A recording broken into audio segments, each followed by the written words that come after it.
You've heard the saying that looks can be deceiving. Well, today's creepy manor certainly fits that description. I mean, it may look stunning from the outside, but the unexplained incidents that go on inside leave many people afraid and running for the door. Not to be confused with the Hill House show on Netflix, this property is certainly every bit as haunted as its fictional counterpart. So let's take a brief look at its history and discuss the many entities said to be dwelling inside. Built in the 1850s, the manor has been many things over the years, from a private residence to a bordello and a speakeasy. It even had direct ties to the Baker Hotel, supplying prostitutes and alcohol for the hotel's guests at one point. There have been several deaths that have occurred at the manor too. Long ago, one of the owners fell in a well at the back of the property and has hung around even to this day. And while the manor was being used as a bordello, one of the prostitutes, called Sarah Kyle, had a baby on April 8, 1953, which was rumoured to be called Joshua. Sadly, the child was born disfigured and with health issues, dying in 1959 at the age of 6. Also, during a massive flu outbreak, several people died here, including a former owner called Deborah Renfro.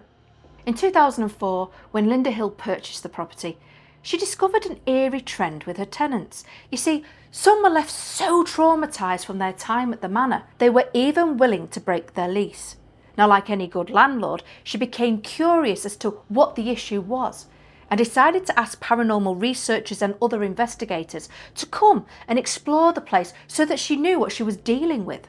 The manor is said to have at least 9 ghosts, described as including intelligent hauntings, residual hauntings, as well as getting visitations from the Baker Hotel.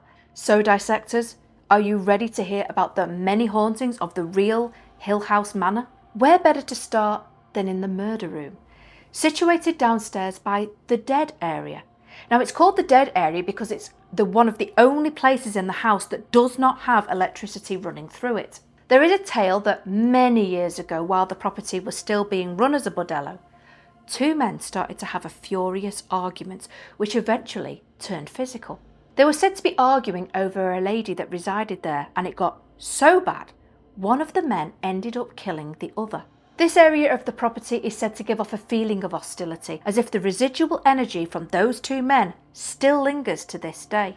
It sounds like both these men left their negative energy behind, and what a shame that their dispute had to end in death.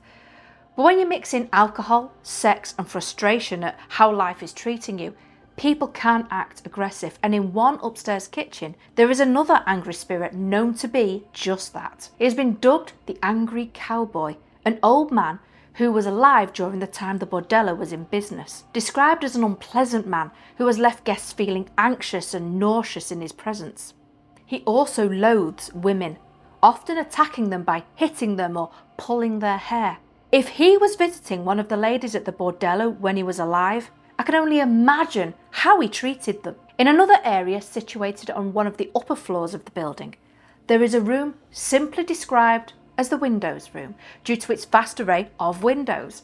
Here there is a cat that is said to still linger, but luckily this cat won't set your allergies off. When visitors to the manor set up recording equipment here, the cat has been heard clearly letting them know of its presence. As if that's not enough, it will also rub up against people's legs as they walk through the area. Be warned though, being a cat, it won't be tied down to one room and likes to casually roam the manor, so you might also feel something in a different location of the property too. So from friendly cats, we now go to overly friendly ladies. There is an upstairs room dubbed the fireplace room. If legend is to be believed, this was used long ago as a room that men would be taken to be serviced, shall we say. Now, the paranormal energy in this room is said to be overwhelming for many, especially men. You see, some men have walked through this room and reported feeling pleasant sensations, as if being touched in naughty areas. Ooh la la! Paranormal researchers have even set up recording equipment here and were left shocked, not only by the amount of EVP they picked up, but also the content, as it was X-rated. And dissectors, that's being kind. It seems like the women might have had a very imaginative vocabulary. As you can imagine, this area certainly does draw the attention of many visitors to the property. And while it might be all hot and spicy in this area of the manor, in other places things are a little more innocent. There are said to be 2 young children that reside here still, one being a young boy named Charlie and an unknown little girl believed to be quite shy. They do hang around one room upstairs, and so guests have set up a doll house and other toys for them to play with. Charlie has even interacted with visitors by rolling a ball backwards and forwards. Guests have managed to speak with the young boy and pictures taken of the 2 young spirits as they wander the large property. Now, like any old buildings, caretakers provide a great service in keeping the place in tip-top condition, and over the years the manor has seen many. One of the latest caretakers, though, had a supernatural experience that left him shaken. He was awoken very suddenly in the middle of the night and discovered an apparition standing at the foot of the bed watching him. I bet he woke up pretty quickly after that experience.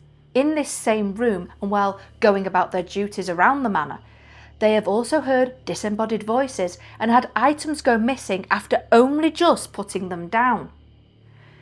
Even more creepy is that one caretaker's child made friends with a female spirit that is said to haunt the building.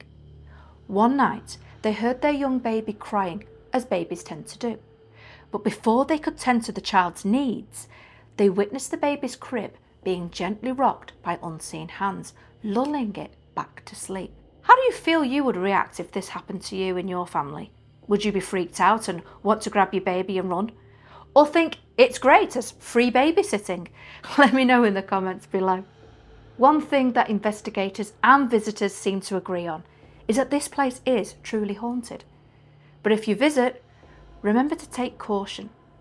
Several visitors have had items thrown at them, with reports of over 600 scratches being dished out and at least 4 people being bitten. Many people will also feel sick or get a headache as soon as they enter the grounds. Even more worrying is that there are even reports of guests managing to take home a malevolent spirit that has become attached to them. Talk about getting more than you bargained for.